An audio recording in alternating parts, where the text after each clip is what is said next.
قصے کہانیاں وغیرہ سن کر سیکھ کر آیا اور وہ بیان کرنا شروع کیا اور یہ ثابت کرنے کی کوشش کی کہ دیکھو یہ واقعات پھر میں جو بات کر رہا ہوں یہ پھر اس سے بہت بہتر ہے جو حضور پاک صلی اللہ علیہ وسلم میسج دے رہے ہیں. تو اس طرح کی کوششیں مسلسل کیے جا رہے تھے کہ بس کسی طرح سے ان کی بات کو جو ہے کم امپورٹنس دی جائے حضور اکرم صلی اللہ علیہ وسلم کی اور دوسری باتوں کو زیادہ امپورٹنس دی جائے. پھر یہ ہاں وہ ایک اور چیز یہ نظر بن حارث کرتا تھا کہ جس کی طبیعت حضور پاک صلی اللہ علیہ وسلم کی تعلیمات کی طرف مائل ہونا شروع ہوتی تو ان کے اوپر وہ لونڈی مسلط کر دیتا کہ وہ جو ہے ان کے ساتھ وقت گزارتی ان کو کھلاتی پلاتی. تو اس طرح سے کر کے نا وہ جب تک اس شخص مطلب کہ حضور اکرم صلی اللہ علیہ وسلم کی تعلیمات کی طرف مائل ہو رہا ہوتا اس کے ساتھ یہ کرتے تو وہ اس طرف سے اس کی طبیعت ہٹنا شروع ہو جاتی اور وہ دوسرے بیکار کاموں میں لگ جاتا. پھر چوتھا جو انہوں نے کیا وہ سودے بازی کی اس طرح سے کہ بیچ کا راستہ نکالنے کی کوشش کی کہ بھئی تھوڑی بات ہم آپ کی مانیں گے تھوڑی بات آپ ہماری مانیں. اس طرح سے کر کے یہ نہیں ہوگا کہ جو میسج آپ لے کر آئے ہم اپنی ساری رسم و روایات سب کچھ چھوڑ چھاڑ کے اور آپ کے میسج کو ٹوٹلی مان لیں. تو اس طرح سے انہوں نے نہیں چاہا اور یہ کہا کہ بھئی تھوڑی بات ہم آپ کی مان رہے ہیں یعنی کہ آپ ہمارے معبودوں کی عبادت کریں ہم آپ کے معبودوں کی کریں گے اس طرح سے کر لیں گے. ایک اور یہ بھی انہوں نے پیشکش کی تھی کہ ایک سال ہم آپ کے معبود کی کر لیتے ہیں ایک سال آپ ہمارے معبودوں کی کر لیں. تو اس طرح کی آفرز دے رہے تھے جو کہ بالکل ہی بیکار تھیں اور حضور پاک صلی اللہ علیہ وسلم کے لیے بالکل ان ایکسیپٹیبل تھیں. تو اسی پر اللہ تعالیٰ نے سورہ کافرون نازل فرمائی تھی. تو یہاں تک ہم نے ریڈ کیا تھا. اب ہم یہاں سے کریں گے ظلم و جور. اسکرین شیئر ہو رہی ہے نا سب کے ساتھ. جی یہاں سے کوئی ریڈ کرنا چاہے گا ظلم و جور؟ السلام علیکم. جی وعلیکم السلام. جی میں پڑھوں. جی جی بالکل پڑھیے. ظلم و جور. 4 نبوت میں جب پہلی بار اسلامی دعوت منظر عام پر آئی تو مشرکین نے اسے دبانے کے لیے وہ کاروائیاں انجام دیں جن کا ذکر اوپر گزر چکا ہے. یہ کاروائیاں تھوڑی تھوڑی اور درجہ بدرجہ عمل میں لائی گئیں اور ہفتوں بلکہ مہینوں مشرکین نے اس سے آگے قدم نہیں بڑھایا اور ظلم و زیادتی شروع نہیں کی. لیکن جب دیکھا کہ یہ کاروائیاں اسلامی دعوت کی راہ روکنے میں مؤثر ثابت نہیں ہو رہی ہیں تو ایک بار پھر جمع ہوئے اور 25 سرداران قریش کی ایک کمیٹی تشکیل دی جس کا سربراہ رسول اللہ صلی اللہ علیہ وآلہ وسلم کا چچا ابو لہب تھا. اس کمیٹی نے باہمی مشورے اور غور و خوض کے بعد رسول اللہ صلی اللہ علیہ وآلہ وسلم اور صحابہ کرام رضوان اللہ اجمعین کے خلاف ایک فیصلہ کن قرارداد منظور کی. یعنی یہ طے کیا کہ اسلام کی مخالفت، پیغمبر اسلام کی ایذا رسانی اور اسلام لانے والوں کو طرح طرح کے جور و ستم اور ظلم و تشدد کا نشانہ بنانے میں کوئی کسر اٹھا نہ رکھی جائے. یعنی جو پہلے تو جو کچھ وہ کاروائیاں جو ابھی آپ نے ذکر بھی کیا فرین سسٹر نے کہ ان کاروائیوں سے انہیں کچھ حاصل نہ ہوا تو پھر وہ سارے اکٹھے ہوئے جو کہ 25 قریش کے سردار تھے اور ان کو لیڈ جو تھا وہ آپ صلی اللہ علیہ وآلہ وسلم کا چچا ابو لہب کر رہا تھا. اور وہاں پہ انہوں نے آپس میں یہ طے کیا کہ اب جو ہے وہ ہم تشدد بھی کریں گے کیونکہ زبانی کلامی جو کچھ کر رہے تھے اسے انہیں حاصل نہ ہوا تو اس کے بعد وہ ایک سٹیپ اب آگے بڑھائے تھے. مشرکین نے یہ قرارداد طے کر کے اسے روبہ عمل لانے کے لیے عزم مصمم کر لیا. مسلمانوں اور خصوصاً کمزور مسلمانوں کے اعتبار سے تو یہ کام بہت آسان تھا لیکن رسول اللہ صلی اللہ علیہ وآلہ وسلم کے لحاظ سے بڑی مشکلات تھیں. آپ صلی اللہ علیہ وآلہ وسلم ذاتی طور پر پرشکو، باوقار اور منفرد شخصیت کے مالک تھے. دوست دشمن سبھی آپ صلی اللہ علیہ وآلہ وسلم کو تعظیم کی نظر سے دیکھتے تھے. آپ صلی اللہ علیہ وآلہ وسلم جیسی شخصیت کا سامنا اکرام و احترام ہی سے کیا جا سکتا تھا اور آپ صلی اللہ علیہ وآلہ وسلم کے خلاف کسی نیچ اور ذلیل حرکت کی جرت کوئی رذیل اور احمق ہی کر سکتا تھا. اس ذاتی عظمت کے علاوہ آپ صلی اللہ علیہ وآلہ وسلم کو ابو طالب کی حمایت و حفاظت بھی حاصل تھی اور ابو طالب مکے کے ان گنے چنے لوگوں میں سے تھے جو اپنی ذاتی اور اجتماعی دونوں حیثیتوں سے اتنے باعظمت تھے کہ کوئی شخص ان کا عہد توڑنے اور ان کے خانوادے پر ہاتھ ڈالنے کی جسارت نہیں کر سکتا تھا. اس صورتحال نے قریش کو سخت قلق، پریشانی اور کشمکش سے دوچار کر رکھا تھا. مگر سوال یہ ہے کہ جو دعوت ان کی مذہبی پیشوائی اور دنیاوی سربراہی کی جڑ کاٹ دینا چاہتی تھی آخر اس پر اتنا لمبا صبر کب تک؟ بالآخر مشرکین نے ابو لہب کی سربراہی ہی میں نبی صلی اللہ علیہ وآلہ وسلم اور مسلمانوں پر ظلم و جور کا آغاز کر دیا۔ در حقیقت نبی صلی اللہ علیہ وآلہ وسلم کے متعلق ابو لہب کا موقف روز اول ہی سے، جبکہ ابھی قریش نے اس طرح کی بات سوچی بھی نہ تھی، یہی تھا۔ اس نے بنی ہاشم کی مجلس میں جو کچھ کیا، پھر کوہ صفا پر جو حرکت کی، اس کا ذکر پچھلے صفحات میں آ چکا ہے۔ بعض روایات میں یہ بھی مذکور ہے کہ اس نے کوہ صفا پر نبی صلی اللہ علیہ وآلہ وسلم کو مارنے کے لیے ایک پتھر بھی اٹھایا تھا۔ بعثت سے پہلے ابو لہب نے اپنے دو بیٹوں عتبہ اور عتیبہ کی شادی نبی صلی اللہ علیہ وآلہ وسلم کی دو صاحبزادیوں رقیہ رضی اللہ عنہا اور ام کلثوم رضی اللہ عنہا سے کی تھی، لیکن بعثت کے بعد اس نے نہایت سختی اور درشتی سے ان دونوں کو طلاق دلوا دی۔ یہاں پر اب یہ ذکر آ رہا ہے کہ انہوں نے قرارداد تو منظور کر لی تھی کہ مسلمانوں اور نبی کریم صلی اللہ علیہ وآلہ وسلم کے ساتھ وہ اب تشدد کا رویہ اختیار کریں گے۔ مسلمانوں اور بالخصوص جو کمزور اور غلام مسلمان تھے ان کے ساتھ تو یہ رویہ رکھنا آسان تھا، لیکن نبی کریم صلی اللہ علیہ وآلہ وسلم کی طرف یہ رویہ کرنا دو وجوہات کی وجہ سے مشکل تھا۔ ایک جو ان کی اپنی پرسنالٹی تھی، اس کی وجہ سے ان کا اپنا ایک حیثیت تھی جس کی وجہ سے ان کے ساتھ کوئی بدتمیزی نہیں کی جا سکتی تھی، اور دوسرا انہیں ابو طالب کی پشت پناہی حاصل تھی جو کہ اس وقت سردار بھی تھے اور ان کی اپنی سے تھی وہاں پر۔ لیکن ابو لہب ایک ایسا شخص تھا جو شروع دن سے ہی نبی کریم صلی اللہ علیہ وآلہ وسلم کے ساتھ عداوت اور دشمنی رکھتا تھا، اور اس کا شروع دن سے ہی اسی طرح کا مزاج تھا، تشدد والا۔ تو اس کی سربراہی میں پھر بالآخر یہ کام جو ہے وہ اس کا آغاز ہو گیا، اور حتیٰ کہ اس کے دو بیٹوں کے عقد میں تھیں نبی کریم صلی اللہ علیہ وآلہ وسلم کی صاحبزادیاں، تو اسلام کے بعد اس نے ان دونوں کو بھی طلاق دلوا دی۔ اس طرح جب نبی صلی اللہ علیہ وآلہ وسلم کے دوسرے صاحبزادے عبداللہ کا انتقال ہوا تو ابو لہب کو اس قدر خوشی ہوئی کہ وہ دوڑتا ہوا اپنے رفقا کے پاس پہنچا اور انہیں یہ خوشخبری سنائی کہ محمد صلی اللہ علیہ وآلہ وسلم ابتر یعنی نسل بریدہ ہو گئے ہیں۔ ہم یہ بھی ذکر کر چکے ہیں کہ ایام حج میں ابو لہب نبی صلی اللہ علیہ وآلہ وسلم کی تکذیب کے لیے بازاروں اور اجتماعات میں آپ صلی اللہ علیہ وآلہ وسلم کے پیچھے پیچھے لگا رہتا تھا۔ طارق بن عبداللہ محاربی کی روایت سے معلوم ہوتا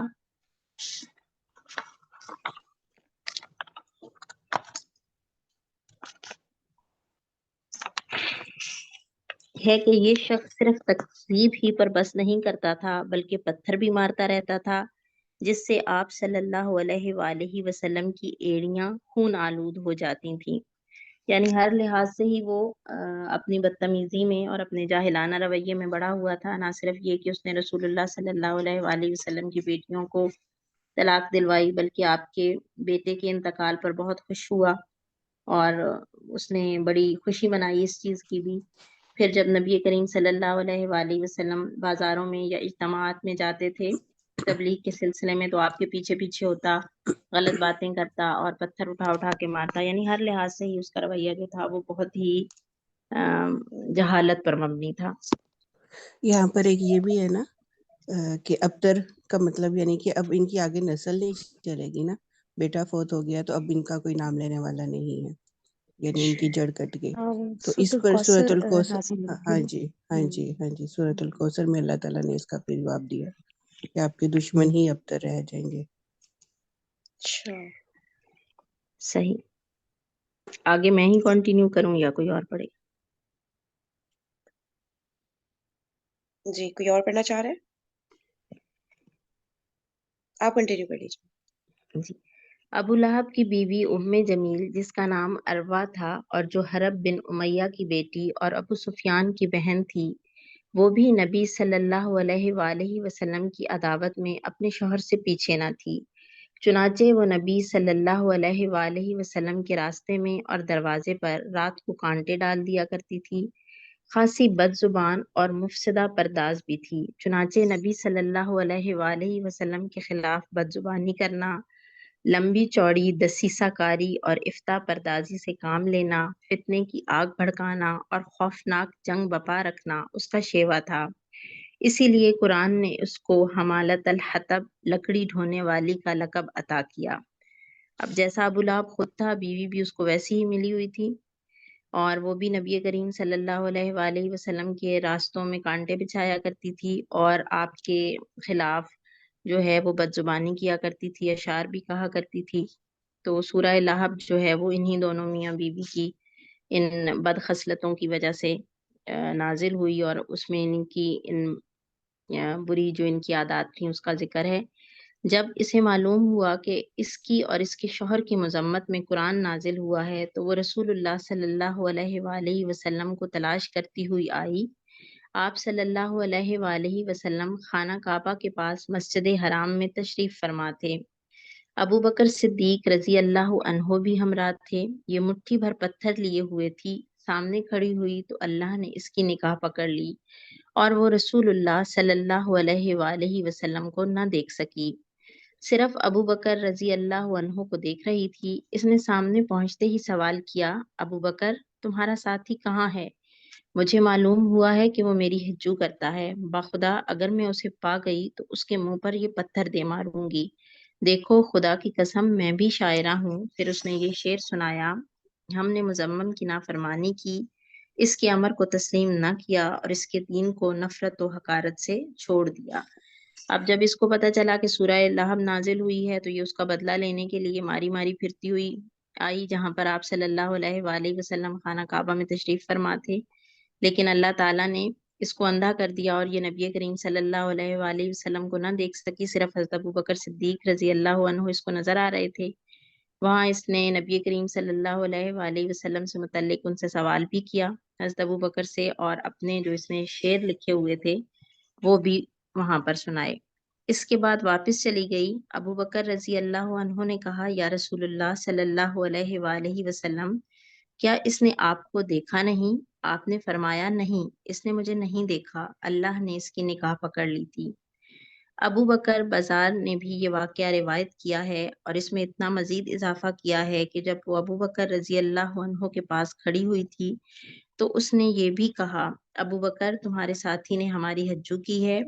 ابو بکر رضی اللہ عنہ نے کہا، نہیں، اس عمارت کے رب کی قسم، نہ وہ شعر کہتے ہیں نہ اسے زبان پر لاتے ہیں۔ اس نے کہا، تم سچ کہتے ہو۔ یعنی اس نے نبی کریم صلی اللہ، وہ بھی پڑھ لیں۔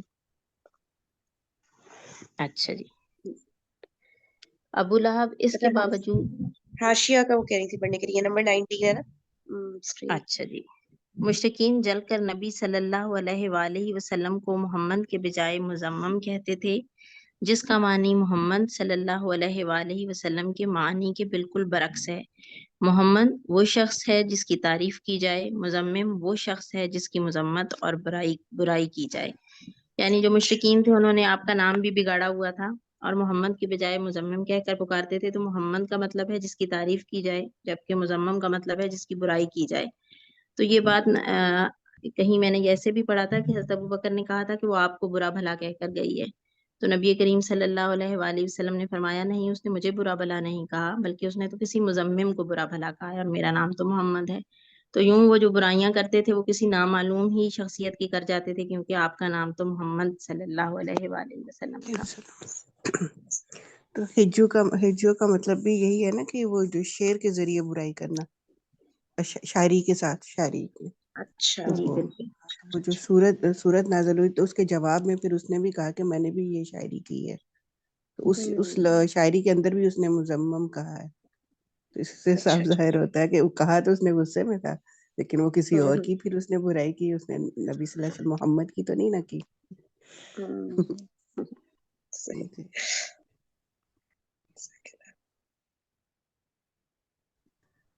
ابو لہب اس کے باوجود یہ ساری حرکتیں کر رہا تھا کہ رسول اللہ صلی اللہ علیہ وآلہ وسلم کا چچا اور پڑوسی تھا۔ اس کا گھر آپ صلی اللہ علیہ وآلہ وسلم کے گھر سے متصل تھا۔ اسی طرح آپ صلی اللہ علیہ وآلہ وسلم کے دوسرے پڑوسی بھی آپ صلی اللہ علیہ وآلہ وسلم کو گھر کے اندر ستاتے تھے۔ ابن اسحاق کا بیان ہے کہ جو گروہ گھر کے اندر رسول اللہ صلی اللہ علیہ وآلہ وسلم کو اذیت دیا کرتا تھا وہ یہ تھا: ابو لہب، حکم بن ابی العاص بن امیہ، عقبہ بن ابی معیط، عدی بن حمرہ ثقفی، ابن الاسد حذلی. یہ سب کے سب آپ صلی اللہ علیہ وآلہ وسلم کے پڑوسی تھے، اور ان میں سے حکم بن ابی العاص کے علاوہ کوئی بھی مسلمان نہ ہوا. ان کے ستانے کا طریقہ یہ تھا کہ جب آپ صلی اللہ علیہ وآلہ وسلم نماز پڑھتے تو کوئی شخص بکری کی بچہ دانی اس طرح ٹکا کر پھینکتا کہ وہ ٹھیک آپ صلی اللہ علیہ وآلہ وسلم کے اوپر گرتی. چولہے پر ہانڈی چڑھائی جاتی تو بچہ دانی اس طرح پھینکتے کہ سیدھی ہانڈی میں جا گرتی.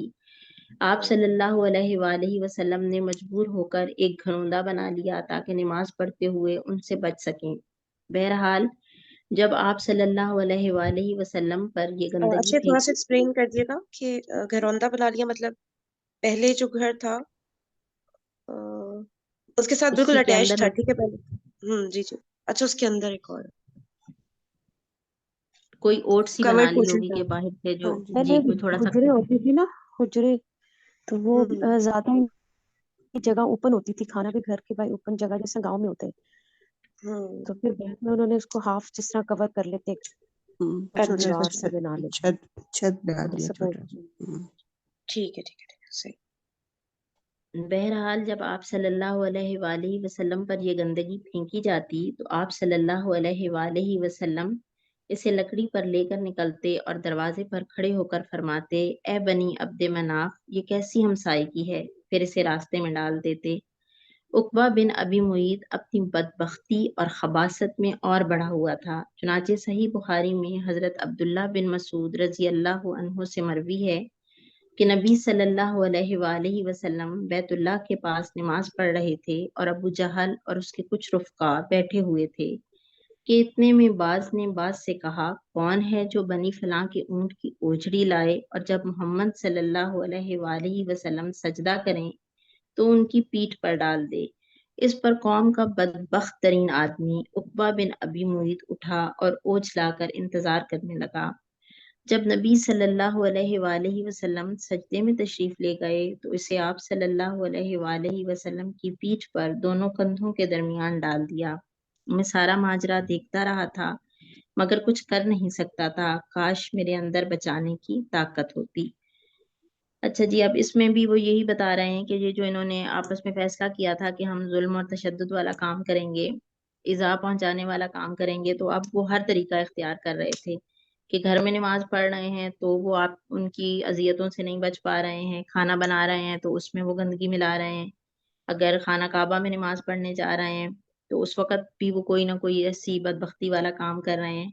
اور چونکہ یہ حضرت عبداللہ بن مسعود سے روایت ہے تو حضرت عبداللہ بن مسعود جو تھے وہ کم عمر بھی تھے اور کمزور صحابی بھی تھے، تو وہ اور ان سے دوسری روایت ہے کہ انہوں نے یہ سارا معاملہ دیکھا اور انہوں نے روایت کی کہ عقبہ بن ابی معیط جو ہے وہ اونٹ کی اوجڑی لایا ہے اور اس نے ڈال دی ہے. وہ دیکھ رہے تھے لیکن وہ بچا نہیں سکتے تھے اس وقت. حضرت ابن مسعود فرماتے ہیں کہ اس کے بعد وہ اس ہنسی میں کے ایک اور مارے. بات بھی تھی نا کہ ابھی اللہ کی طرف سے آپ کو یہ نہیں حکم ملا تھا کہ آپ ان سے بدلہ لیں، مطلب یا ریزسٹ کریں آگے سے، ابھی آپ کو یہ تکلیفیں برداشت کرنی تھی. جی بالکل. ہم، حضرت ابن مسعود رضی اللہ عنہ فرماتے ہیں کہ اس کے بعد وہ ہنسی کے مارے ایک دوسرے پر گرنے لگے اور رسول اللہ صلی اللہ علیہ وآلہ وسلم سجدے ہی میں پڑے رہے، سر نہ اٹھایا، یہاں تک کہ فاطمہ رضی اللہ عنہا آئیں اور آپ کی پیٹھ سے اوجھ ہٹا کر پھینکی. تب آپ صلی اللہ علیہ وآلہ وسلم نے سر اٹھایا، پھر 3 بار فرمایا: اللہم علیک بقریش، اے اللہ تو قریش کو پکڑ لے. جب آپ صلی اللہ علیہ وآلہ وسلم نے بد دعا کی تو ان پر بہت گراں گزری، کیونکہ ان کا عقیدہ تھا کہ اس شہر میں دعائیں قبول کی جاتی ہیں. اس کے بعد آپ صلی اللہ علیہ وآلہ وسلم نے نام لے لے کر بد دعا کی: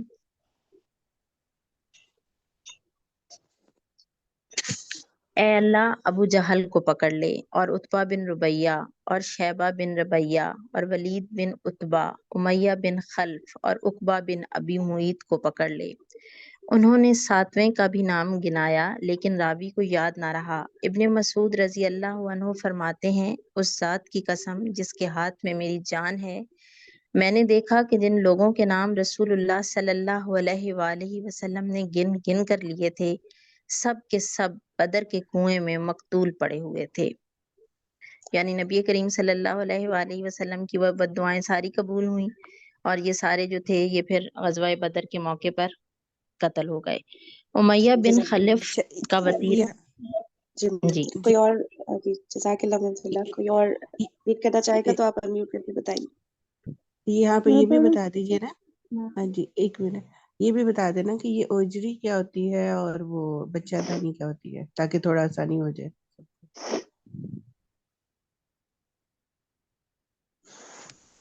پتہ ہے کسی کو؟ اوجری ہوجری تو وہ ہوتی ہے جہاں جب میدے کے ارد گرد جو کمبل نما ایک چیز ہوتی ہے انٹسٹائن جس ہاں کے اندر پھر غصہ بھرا ہوا ہوتا ہے۔ ہاں جی وہ خود عام طور میدا پہ جب ہی ہوتا ہے، قربان میدا ہی گندگی ہوتا ہے۔ میدا ہاں ہوتا ہے، جی گندگی ہوتی ہے، ہاں۔ ہاں جی جی گندگی ہوتی ہے، ہاں جی جی میں کوئی بات۔ بتاؤں اوجری جو ٹائم ہوتی ہے ہے اس وہ، کا میدا ہوتا ہے۔ السلام ہاں علیکم جی وعلیکم السلام۔ جی جی اوجری وہ ہوتی ہے نا وہ جو اسٹمک کے ساتھ انٹسٹین ملا ہوا پورا کھانے کا آتے کہلاتی ہیں نا، تو وہ اس کے جس ساتھ میں ہوتا ہے جس کھانا میں ہضم ہو کے کھانا جاتا ہے، کھانا جمع ہوتا ہے پھر آگے جس میں بڑھ کے کھانا جاتا ہے پورے اینڈ تک، تو وہ میں پورا کھانا کمپلیٹ حصہ کہلاتا ہے جو اسٹمک کے ساتھ انٹسٹین، اسمال انٹسٹین اور لارج انٹسٹین کو ملا کے ہوتا ہے، تو وہ پورا کمپلیٹ حصہ اوجری کہلاتا ہے۔ اور جو دوسری کیا چیز پوچھی تھی ابھی؟ بچہ دانی بچہ دانی، بچہ دانی، تو جو یوٹرس جس کو یوٹرس کہتے ہوتا ہیں۔ ہے، جی یوٹرس جس کے اندر بچے کا پیدائش پوری ہوتی ہے نشو جی نما ہوتی ہے۔ جی صحیح اور اوجریاں صحیح۔ تو ہمارے یہاں بڑی ہوئی نظر آتی رہتی ہے بقرعید کے بعد ہر جگہ پہ، جی ہاں تو جی مطلب اتنی جس کے ہاں اندر اسمیل اس جتنی کی اٹھتی گندی ہے، ہاں چیزیں جی ہوتی ہیں وہ اس لیے نماز کی حالت میں وہ کیونکہ اس میں بہت گندی بو آتی ہے نا، اس جی کے جی اندر کھانے پینا جو ہوتا ہے اس کے اندر، تو اس لیے اس چیز کو گندی بدبو والی چیز کو لا کے کندھے پہ، اور وہ ہیوی بہت ہوتی ہے کیونکہ اس میں ہیوی غلاظت بھری ہوتی ہے تو وزن بہت ہوتا ہے، تو وہ شولڈر پہ لا کے ڈال دیا تاکہ وہ اٹھا رکو سجدے میں گئے ہیں تو اٹھ ہی نہ پائے، اس لیے پیٹ پہ لا کے ڈالا، اور بدبو بھی آئے کہ لوگ کو برا لگے، اور یوٹرس کے اندر بھی ظاہر سی بات ہے بچہ اس حال میں ہوتا ہے نشو و نما کے حالات میں، تو اس میں بھی بہت بو آتی ہے، تو وہ ساری گندی چیزیں لا کے ان پہ ڈالی، اور وزنی گندی اور وزنی چیزیں۔ اوکے جزاک چلیے اللہ آگے بڑھیں، جی وہی اچھا وہ میم آپ نے پوائنٹ نکال دیا ورنہ ہم آگے بڑھے تھے نا، کلیئر ہو گیا سب کو، جی ٹھیک ہے۔ آگے اچھا آگے کون لکھنا چاہے گا؟ یس میم۔ میں پڑھتے۔ جی ظلمہ آپ کر لیجیے۔ Okay ma'am. ہاں امیہ بن خلف کا وطیر تھا کہ وہ جب رسول اللہ صلی اللہ علیہ وسلم وطیرہ تھا، پتہ نہیں اس کا کیا مطلب ہے۔ طریقہ مطلب وطیرہ عادت، عادت ہوتی ہے۔ طریقہ۔ اچھا یہ جب رسول اللہ صلی اللہ علیہ وآلہ وسلم کو دیکھتا تو لعن طلب کرتا، اسی کے متعلق یہ آیت نازل ہوئی، وَإِنُّ لِكُلِّ خُمَزَةٍ لُمَزَةٍ، ہر لعنتدار اور برائیاں کرنے والے کے لیے تباہی ہے۔ ابن حشام کہتے ہیں کہ ہمزہ وہ شخص ہے جو علانیہ گالی بکے اور آنکھیں ٹیڑھی کر کے اشارے کرے، اور لمزہ وہ شخص ہے جو پیٹھ پیچھے لوگوں کی برائیاں کرے اور انہیں اذیت دے۔ امیہ کا بھائی ابی بن خلف عقبہ بن ابی معیط کا گہرا دوست تھا۔ ایک بار عقبہ نے نبی صلی اللہ علیہ وآلہ وسلم کے پاس بیٹھ کر کچھ سنا۔ ابی کو معلوم ہوا کہ اس نے عقبہ کو سخت سست کہا، عتاب کیا اور اس سے مطالبہ کیا کہ وہ جا کر رسول اللہ صلی اللہ علیہ وآلہ وسلم کے منہ پر تھوک آئے۔ آخر عقبہ نے ایسا ہی کیا۔ خود ابی بن خلف نے ایک مرتبہ ایک بوسیدہ ہڈی لا کر توڑی اور ہوا میں پھینک کر رسول اللہ صلی اللہ علیہ وآلہ وسلم کی طرف اڑا دی۔ پھونکا جی میم۔ ہوا میں پھونک کر رسول اللہ صلی اللہ علیہ وآلہ وسلم کی طرف اڑا دی۔ اخنس بن شریق ثقفی بھی رسول اللہ صلی اللہ علیہ وسلم کے ستانے والوں میں سے تھا۔ قرآن میں اس کے نواد و صاف بیان کیے گئے ہیں جس میں اس نو کے کردار کی صاف بیان کی یس نو سر اصاف، 9 اصاف اس کے نا اور پھر اچھا جس سے اس کے کردار کا اندازہ ہوتا ہے۔ ارشاد ہوا تم بات نہ مانو کسی قسم کھانے والے زمین کی جو لان تان کرتا ہے، چوریاں کھاتا ہے، بھلائی سے روکتا ہے، حد درجہ ظالم، بد حمل اور جفا کار ہے، اور اس کے بعد بد اصل بھی ہے۔ ابو جہل کبھی کبھی رسول صلی اللہ علیہ وآلہ وسلم کے پاس آ کر قرآن سنتا تھا، لیکن بس سنتا ہی تھا، ایمان و اطاعت اور ادب خشیت اختیار نہیں کرتا تھا۔ وہ رسول اللہ صلی اللہ علیہ وآلہ وسلم کو اپنی بات سے اذیت ہو جاتا اور اللہ کی راہ سے روکتا تھا، پھر اپنی اس حرکت اور برائی پر ناز اور فخر کرتا ہوا جاتا تھا، گویا اس نے کوئی قابل ذکر کارنامہ انجام دے دیا ہے۔ قرآن مجید کی یہ آیات اس شخص کے بارے میں نازل ہوئی۔ فلا صدق ولا صلی، نہ اس نے صدقہ کیا نہ نماز پڑھی، بلکہ جھٹلایا اور پیٹھ پھیری۔ پھر وہ اکڑتا ہوا اپنے گھر والوں کے پاس کیا، تیرے خوب لائق ہے، خوب لائق ہے۔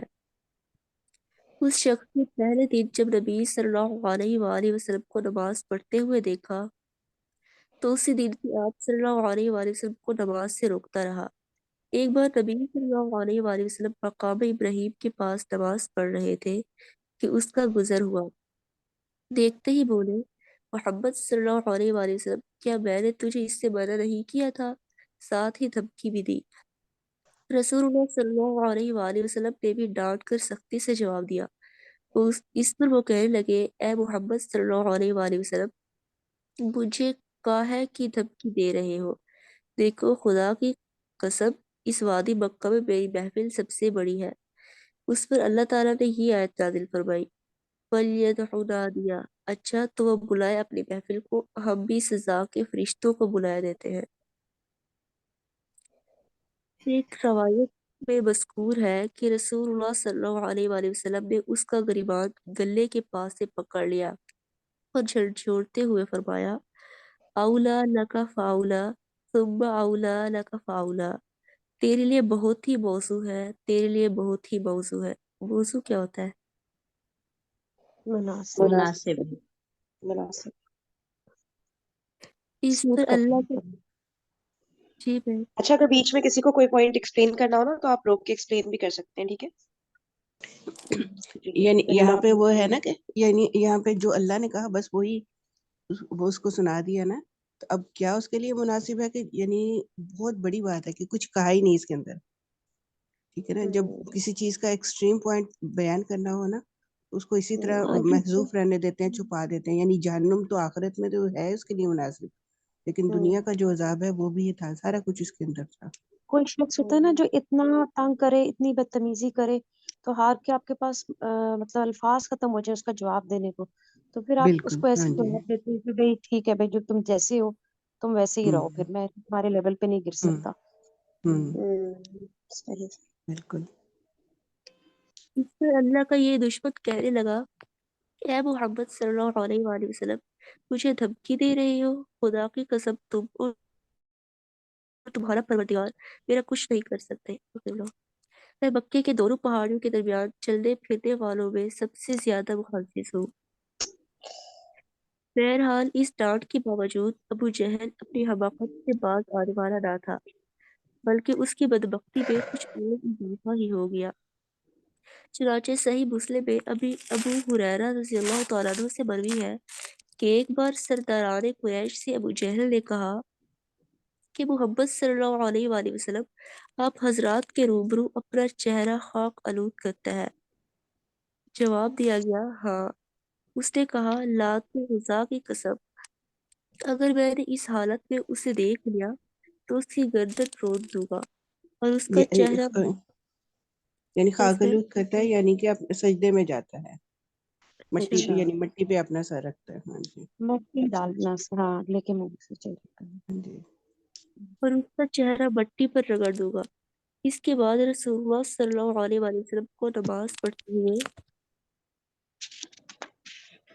دیکھ لیا اور اس ذہن میں چلا کہ آپ صلی اللہ علیہ وآلہ وسلم کی گردن روت دے گا، لیکن لوگوں نے اچانک کیا دیکھا کہ وہ ایڑی کے بر پلٹ رہا ہے اور دونوں ہاتھ سے بچاؤ کر رہا ہے۔ لوگوں نے کہا ابو الحکم تمہیں کیا ہوا؟ اس نے کہا میرے اور اس کے درمیان آگ کے خندق ہے، ہولناک ہے اور پر ہے۔ رسول اللہ صلی اللہ علیہ وآلہ وسلم نے فرمایا اگر وہ میرے قریب آتا تو فرشتے اس کا ایک ایک عضو اچک لیتے۔ اچھا یہ جارڈن ابو الحکم اس کا ہی تھا نا، ابو جہل کا لقب تھا میرے خیال سے، ہے نا؟ اصل نام مطلب اور اصل نام تھا ابو جہل اچھا کا لقب۔ اچھا ابو جہل لقب تھا۔ اور ابو الحکم مطلب میرے خیال سے حکمت کا ابو باپ ٹائپ، یعنی کہ کافی ابو الحکم نہیں یہ ہے ابو الحکم تھا اس کا کنیت ہے نا، اس کے بیٹے کا نام حکم ہوگا، تو اس کا اپنا نام تھا عمر بن حشام، اور ابو جہل کی بات کر رہی ہے نا؟ ابو جہل جی اور اس کا نبی صلی اللہ علیہ وسلم نے اس کا نام ابو جہل رکھا تھا۔ اور یہ یعنی اس سے بھی کہ ریلیٹڈ ہے نا کہ وہ حکمت جی وغیرہ اس اس کے اندر کافی زیادہ ہاں تھی، جی اور جی اس کو ابو جی الحکم کہتے تھے کیونکہ یہ بہت عقل مند تصور کیا جاتا تھا اس وقت، تو یہ حکمت صحیح سے اس کو صحیح ابو الحکم کہا جاتا تھا۔ صحیح صحیح تو یعنی اس لیکن کی بھی یہ پھر پرسنالٹی وغیرہ کافی اثر والی اور اس طرح سے نا، مطلب کہ بالکل بالکل سردار تھا، ہاں جی۔ تو اب نبی مضبوط صلی بھی اللہ علیہ تھا، وسلم نے بہادر بھی تھا، عقل مند بھی تھا، لیکن بس جہالت کی طرف اس کی ساری جو ابیلٹیز تھیں وہ جہالت کے پلڑے میں جا پڑی۔ صحیح صحیح۔ اچھا اب میرے خیال سے اب اینڈ ہو رہا ہے سیشن، تو دعا آج شبنم بھی ہمارے ساتھ ہے، شبنم آج کرائیں گے آپ دعا؟ ہاں انشاءاللہ کر لیتے، جی انشاءاللہ کرتے ہیں۔ جی انشاءاللہ، لیکن ابھی اس سیشن کو پھر اینڈ کرتے ہیں، دوبارہ جوائن کریں ٹھیک ہے، ورنہ پھر دعا بیچ میں رہ جائے گی۔ دوبارہ سب لوگ جوائن کر لیجیے سیم لنک سے۔